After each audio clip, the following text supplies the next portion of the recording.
So that was kind of shocking. So he's forever going to be the scariest killer to me. You're cursed now, sweetheart. Nothing I can do for you.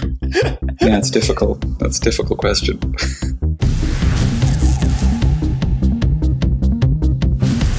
I mean, I think the big thing that Fear Street hopefully does is say you don't just have to be white and straight to survive. So I think that's the main kind of new rule is like there are no longer this thing of if you're black, you're dying in the first 20 minutes, or if you're queer, you're definitely not making it to the end. We had a chance to kind of revisit this amazing subgenre of slasher film and then kind of say, okay, how do we make it more representative of what the world was actually like back then? Just wasn't kind of able to be represented in film.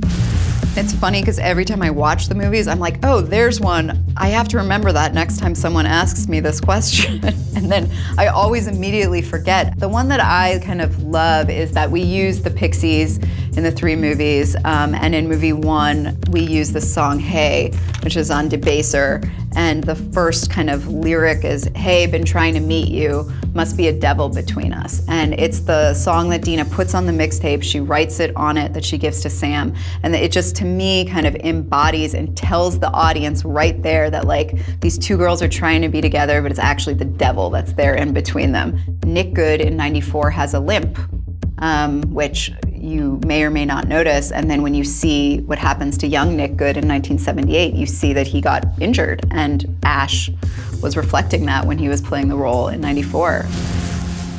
The one that ended up, killing me in the end of the 70s movie, The Milkman or whatever, I hadn't seen a photo of him at all before we filmed that final scene. So I was not warned what he looked like or how he killed his victims. So that was kind of shocking. So he's forever gonna be the scariest killer to me. I think the scariest killer was Nightwing. The whole apparel he was wearing just fit with the whole, with his whole theme, the axe.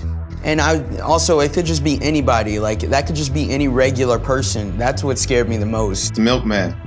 Never want to see the Milkman again, ever in my life. I think the scariest killer on set was the Milkman. That was terrifying.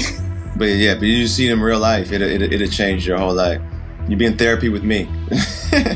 You know, all props to our makeup department and his portrayal, because it was yikes. Sort of unclear what's driving them, but in terms of the scary, isn't Nick Good just the scariest because he's aware of what he's doing? The others sort of seem unaware.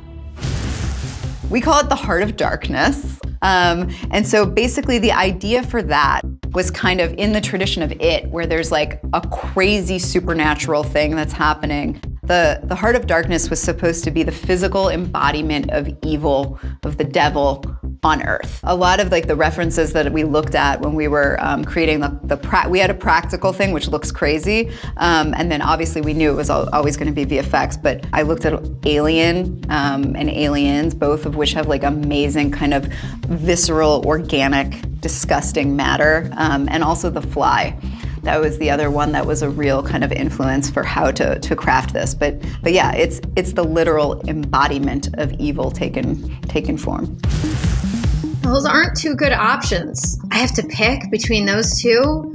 I think the head and the bread slicer sounds pretty horrific. You know what? I'm gonna say eyes gouged out, because I think the bread slicer kind of just, it's over quick. The bread slicer is just no humanity in it. There's why? It's a bread slicer, come on. I don't know, I think the eyeballs would be a little bit it'd be a slower death maybe, I'm not sure. I'm gonna have to go with the eyeballs. I don't, you know what I mean? The eyes gouged out, then I'm doing this, I'm looking for my eyes that got gouged out.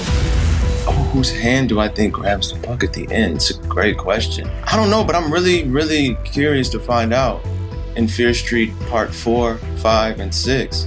I don't think we've seen them yet. That's what I think. I don't think we've seen them at all yet. I'm not sure. I haven't thought about it. Actually, that's a good question. What are the theories right now that are circulating? Oh, great question.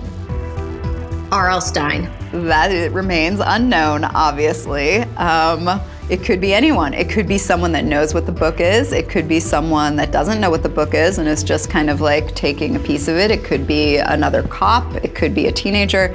I think that we wanted to keep it purposely kind of vague and ambiguous, but knowing that like evil still exists in Shadyside, and it's what are the humans gonna do with this evil?